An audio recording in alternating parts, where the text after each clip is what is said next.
먼저는 야부송에 밥이 오면은 입을 열고 잠이 오면은 눈을 합한다 하는 고전까지 했죠. 예. 근데 그 개송에 대해서 이제 원문부터 한번 보고 그거 들어가야 되겠어요. 원문에는 수보리야 안욕따라 삼맥삼보리를 바란 자는 일체법에 응당 이와 같이 알며, 그러니까 안욕따라 삼맥삼보리를 바란 사람은, 우리도 지금 안욕따라 삼맥삼보리를 바란 사람이거든요. 이제 수보리도 안욕따라 삼맥삼보리를 바랬지만은 우리도 안욕따라 삼맥삼보리를 바란 사람은 일체법에 응당 이와 같이 알고 이와 같이 보며 이와 같이 믿고 알아가지고 법상을 내지 말지니, 수보리야 말한 바 법상은 열애가 설하되 곧 법상이 아니기 때문에 법상이라고 이름한다 그랬거든요. 근데 발심한 사람은 일체법에 응당 이와 같이 알고 이와 같이 보고 이와 같이 믿고 알아라. 그래가지고 법이라는 상을 내지 말아라. 그럼 법상이라는 것은 무엇을 부처님이 말한 법상은 곧 법상이 아니기 때문에 법상이다 이렇게 했거든요. 여기에 이제 야부 스님이 이제 줄을 달기를 뭐라고 착어를 했는가 하면은 그 앞에 육조 스님 거고 있어요. 육조 스님 거 한 번 더 하고 할까요? 그럼 이제 여기에 대해서 육조심은 뭐라고 줄을 달았는가 하면은, 보리심을 바란 사람은, 앞에 이제 원문에도 그게 나오죠. 보리심을 바란 사람은 응당 일체 중생이 다 불성이 있음을 알고, 이제 우리가 발심한 사람은 일체 중생이, 나를 포함해서 모든 일체 중생이 불성이 있음을 알아라. 이제 우리가 보리심을 바란다는 말은 이제 공부하려고 마음낸 사람이거든요. 공부하려고 마음낸 사람은 나를 포함해서 일체 중생이 불성이 있다는 것을 먼저 알아라는 거죠. 그거는 이제 다 알고 계시죠. 이제 알고 계시고, 또 응당 일체 중생이 무류종지는 이제 셈이 없는 여러 가지 지혜가 본래 스스로 부족함을 알며, 일체 불성이 있지만은 그 불성이 이제 이게 지혜로서 작용하거든요. 그래서 그 여러 가지 지혜가 본래 이제 거기서 뭐 배워서 하는 게 아니고 본래 우리한테 다 구족되어 있다는 거죠. 그걸 또 알아야 되고, 알 뿐 아니라 또 믿어야 돼요.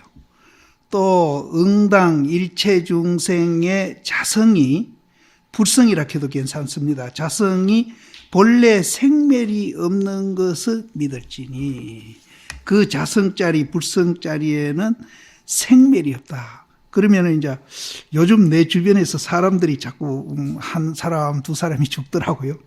죽을 때마다 죽음이 뭐냐 하는 생각을 이제 나도 하죠. 나도 하는데, 부처님은 분명히 죽는 것도 없고 사는 것도 없다 이렇게 이제 그 자리를 표현을 했거든요. 그래서 그것을 이제 내가 다시 이제 이렇게 상기를 해봅니다. 해보는데 그게 내 몸에 와서 확 닿지는 않아요. 그러니까 내 가까운 사람 죽으니까 나도 슬퍼지고 그렇게 되는 거예요. 그런데 본래 우리 이 자성자리에서는 죽는 게 없어요. 죽고 사는 게 없어. 다만 이 몸띠가 이제 생겼다가 사라질 뿐이지, 그 자성자리는 그거는 죽음이 없다는, 그 자리는 죽음이 없다. 그렇게 생각하니까 조금 덜 슬프던데. 이제 이것도 믿으라는 거죠. 이것도 믿어. 그래서 그 생멸이 없는 그 자리를 우리가 보게 되면은 반야신경에서 이 얘기하듯이 모든 고통으로부터 벗어난다. 그래서 이제 운문스님은 매일매일 존날이 된다 이렇게. 그래서 이 생멸이 없다 하는 거, 이것도 이제 믿어야 돼요. 일체 중생이 자성이 본래 이 몸띠는 생멸이 있다 하더라도 이 자성은 생멸이 없다. 본래 생멸이 없음을 믿을지니 비록 일체지혜 방편을 써가지고 중생을 제접하고 중생을 이롭게 하나 능소심을 짓지 말아라. 이제 우리가 이제 중생을 위해서 이제 뭐 이렇게 좋은 일 하고 이렇게 이제 뭐 이 얘기도 해주고 이렇게 하는데 그렇게 할 뿐이지 거기에 니다 내다 이런 마음을 내지 말아라는 말이에요. 능소심을 짓지 말아라. 입으로 무상법을 서로되 마음에 능소가 있으면은 입으로는 이제 내라는 것도 없고 너라는 것도 없고 아상, 인상, 중생상 다 없어졌다 이렇게 이 얘기를 하되 마음으로 또 니다 내다가 있으면은 그거는 법상이 아니다. 입으로 무상법을 설하고 마음으로 무상행을 행해가지고 마음이 니다 내다 능소가 없으면은 이것을 이제 법상이라 그런다. 이제 육조 스님은 그렇게 얘기하십니다. 그렇게 얘기했는데 이제 앞에 그 원문에 대해서 야부 스님은 이제 이거를 이제 또 이 육조 스님 보는 견해하고 또 다르게 보십니다. 여기에는 아무것도 이제 없는 면이 있다 그랬잖아요. 그 없는 면에서 이제 육조 스님은 해석을 했는데 야부 스님은 또 있는 면에서 또 해석을 하시는 거예요. 그래서 그거를 없는 면을 우리는 무심이라고 얘기를 한다면은 있는 면에서는 뭐라고 얘기를 하는가 하면은 평상심이다. 그러니까 스님들이 평상심이다 이렇게 얘기를 많이 하거든요. 근데 그 평상심이 다른 게 아니고 목마르면 물 먹고 고단하면은 잠자고 배고프면 밥 먹고 이렇게 하는 게 이제 평상심이에요. 평상심인데 이제 앞에 거는 무심의 입장에서 설명을 했고 뒤에는 이제 평상심에서 얘기했는데 이것이 두 개가 분리되어 있는 게 아니에요. 앞에 그 무심짜리 그거를 우리가 알면은 평상심이 또 자연적으로 그렇게 행동이 되는 겁니다. 또 평상심이 그렇게 자연적으로 행동되는 사람은 또 마음이 또 이제 무심의 그 마음을 이제 보고 깨달은 사람이에요. 그래서 그게 분리되어 있는 건 아니에요. 그래서 무심이 평상심이고 평상심이 무심이다. 그래서 이제 이거를 분리해서 설명을 했지만은 이제 이 두 분이 했지만은 실제는 이제 그 하나라는 거죠. 그래서 야부 스님은 밥이 오면은 입을 열고 입을 열어야 밥이 들어가잖아요. 입 안 열면 이제 밥을 숟가락질 하면서 내가 입을 열겠다 이래 생각하고 숟가락질 하는 사람이 있습니까? 지절로 열리잖아요.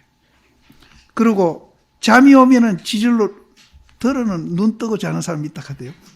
그 사람은 여기 해당 안 하고 잠잘 때는 다 눈 감고 잠자지. 내가 눈 감겠다 생각하고 뭐 이렇게 자고 이런 건 아니거든요. 이제 잘라고 마음 먹어도 그냥 지절로 눈이 감기가 그 상태에서 자는 거죠. 그래서 이제 밥이 오면은 입을 열고 잠이 오면은 눈을 감는다. 이제 여기에다가 이제 그 우리나라 그 하머 스님이 또 줄을 달기를 그 이제 두 구절에다가 줄을 달기를 이제 굉장히 좀 길게 달았어요. 뭐라고 달았는가 하면은 황명노자가 정멸장을 쫓아서 이 정멸장이 이제 자성짜리입니다. 자성짜리를 쫓아가지고 생사바다에 들어가서 큰 가르침의 거물망을 펴가지고 사람과 천인과 고기를 이제 건진다, 제도한다. 그러니까 부처님이 그 정멸장, 그 자성짜리, 불성짜리에서 나와셔가지고 생사바다, 이 사바세계에 이제 들어오신 거예요. 사바세계. 사바세계에 와가지고 이분이 어떻게 했는가 하면은 굉장히 큰 그런 가르침에 고기 잡는 망 있죠. 그 망을 이제 사바세계에다 이렇게 탁 던졌어요. 던져가지고 사람도 건지고 하늘 사람도 건지고 고기도 건지고 다 제도를 했어. 제도를 해요. 제도를 하시니 그렇게 했는데 한 중생이 저 망 가운데에 들어감이 없으니 부처님은 그렇게 했는데 한 중생도 그 망 가운데 들어감이 없어. 그럼 건진 사람은 망 가운데 들어간 사람인데 여기에서는 왜 한중생도 망 가운데 들어감이 없다 하느냐. 이제 그걸 이제 금강경 이제 요번에 하고 다음에 하면 이제 끝나는데 이제 마지막 끝나갈 때 되니까 이런 말들은 이제 본인 스스로 알아셔야 되는데. 근데 부처님 큰 망을 이제 사바세계에 이렇게 던져가지고 고기도 건지고 사람도 건지고 하늘 사람도 건지고 다 했는데 한 중생도 그 망 속에 들어감이 없다. 왜 그렇게 했어요? 없으니 그 뒤에 이제 이유가 나오긴 나옵니다. 무슨 까닭으로 그러한고. 근데 이렇게 망을 던져가지고 고기를 분명히 잡긴 잡았는데 한 고기도 안 잡았다 그러거든요. 고기가 그 망 중에 하나도 안 들어갔다. 그 말이거든요. 그러니까 무슨 이유로 그러하나. 이것도 역시 이제 평상심을 지금 얘기하는 겁니다. 사람이 다리가 있어. 다리 없는 사람 없거든요. 다 다리가 있어요. 다리가 있어가지고 가려고 마음 먹으면은 가고. 그렇잖아요. 우리가 다리가 있으니까 어디 간다고 마음 먹으면 다리가 지절로 이렇게 움직여서 가거든요. 또 이제 주저앉아 있으려면은 어디 이제 주하려고 마음 먹으면은 또 주하는 거라. 가는 것도 내가 하는 거고, 앉아 있는 것도 내가 하는 거고, 눕는 것도 내가 하는 거라. 뭐 부처님이 뭐 시켜서 네 누워라, 가라, 뭐 앉아라. 그래서 하는 게 아니거든요. 지가 다 하는 거예요. 부처님도 역시 마찬가지고. 그러니까 뭐 거물 가운데 부처님이 건져주기는 뭘 건져줘. 내가 다 알아 하는데. 이것도 역시 이제, 앞에서 이 얘기했듯이 평상심에서 이제. 그래서 행하기를 요망하면은 곧 가고, 주하기를 요망하면은 곧 주함이니라. 특별한 사람이 필요하지 아니하니. 특별한 사람은 부처님입니다. 서가모니 부처님 필요 없어. 내가 가고 싶으면 내가 가고 눕고 싶으면 눕고 앉고 싶으면 앉는데 그렇게 하는데 부처님이 뭐 내가 도움 받을 일 아무것도 없잖아요. 그러니까 저 앞에서 보리심을 바란 사람은 일체 중생이 다 불성이 있는 것을 알아라. 부처님만 있는 게 아니야. 우리도 다 해요. 근데 뭐 부처님만 따로 우리가 배울 게 뭐 있느냐 이에요. 특별한 사람을 필요하지 아니하다. 그러니까 사실은 내가 여기 강의할 필요도 없어요. 다 알아 하잖아요. 가고 싶으면 가고 눕고 싶으면 눕고 앉고 싶으면 다 알아 하는데 뭐 그것 말고 더 뭐 우리가 뭐 필요해가지고 건강경 갖다 놓고 강의하고 말고 할 것이 있느냐. 또 그 밑에는 낱낱이 개개인이 말이죠. 손이 있어가지고 잡기를 뭐 이렇게 잡으려고 생각하면은 잡고 또 놓으려고 생각하면은 놓는다 이게요. 특별히 할 필요가 없어요. 결국은 부처님이나 우리나 똑같다 이게요. 배고프면 밥 먹고 목마르면 물 마시고 똑같다 이게요. 그래서 놓기를 요망하면 곧 놓음이니라. 다른 사람의 힘을 빌리지 아니하니. 다른 사람 힘, 부처님 힘 빌릴 필요 없어요. 괜히 나한테 이거 강의 들을 필요도 없어요. 그것만 알면은 그 얘기를 여기서 써놓은 거예요. 그 이상 뭐 써놓은 게 없어요. 근데 뭐 강의 일부러 시간 내고 와서 들을 필요도 없다. 저 뒤에도 그런 말이 나오는데 이제 능력이 안 되면서 이제 또 그래도 그거는 또 좀 안 되는 일이죠.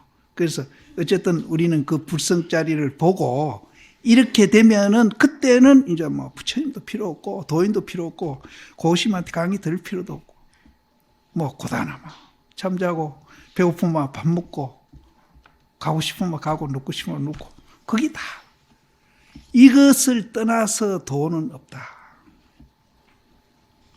근데 도가 뭐 특별히 뭐 신통방통한 것이 따로 있다 생각하면은 그거는 있다고 생각하는 그 순간부터 잘못되는 겁니다.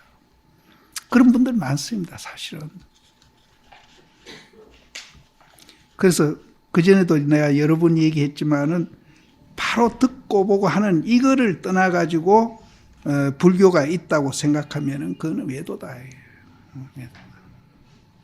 그래서 이제 지금 현재 내 이제 또 아까도 내가 이제 죽는 사람 보니까 굉장히 이제 마음도 얻지 않고 이랬는데 다시 이제 저 그 형상은 없어졌다 하더라도 그 본질은 생멸이 없으니까 그냥 있는 거지 죽는 것도 아니고 그렇게 생각하니까 조금 위로가 되더라 그랬는데 이제 우리 같은 이런 정도 수준 가지고 나는 이래 됐다 이렇게 하면 안 되죠.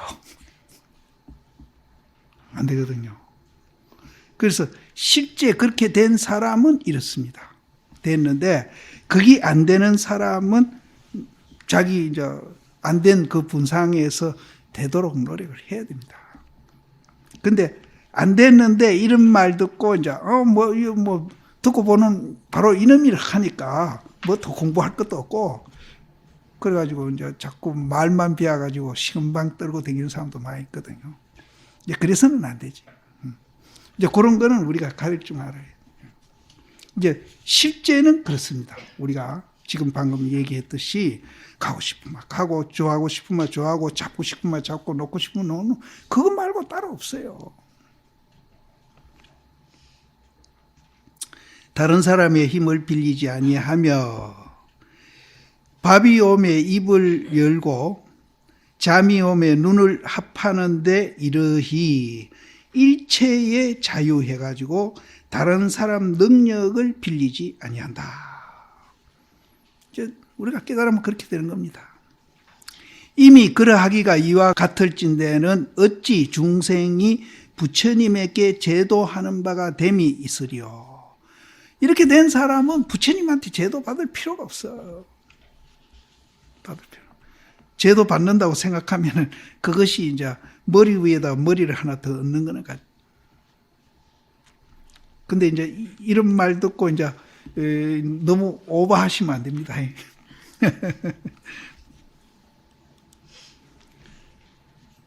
이러한즉 49년을 이렇게 와서 이제 부처님 당신을 얘기하는 거죠. 이러한즉 49년을 이렇게 와가지고 마침내 한 물건도 얻음이 없어가지고 빈손으로 돌아가미로다.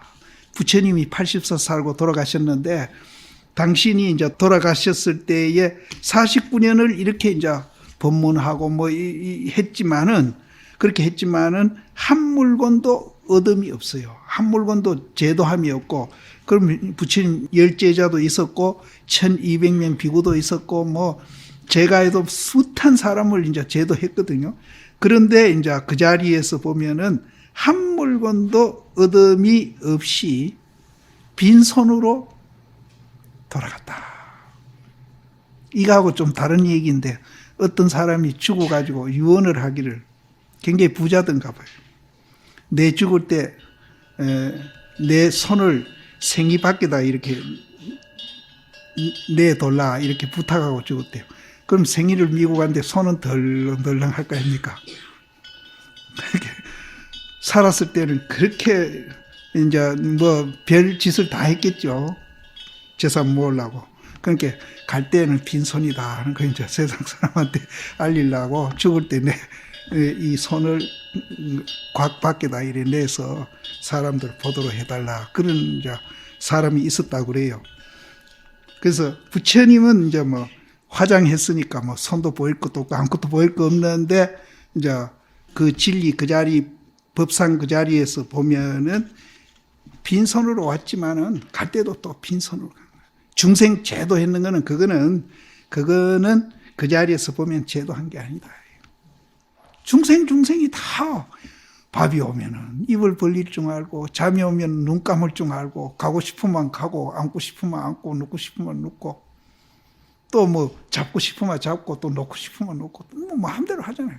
부처님과 조금 더 다를 바 없다. 다를 바 없는 그 자리를 이제 당연히 우리도 부처님과 같이 그렇게 생활을 해야 되는데 이제 착각에 우리가 빠져가지고 이제 그렇게 못 사는 것을 이제 굉장히 원통하게 생각은 해야죠.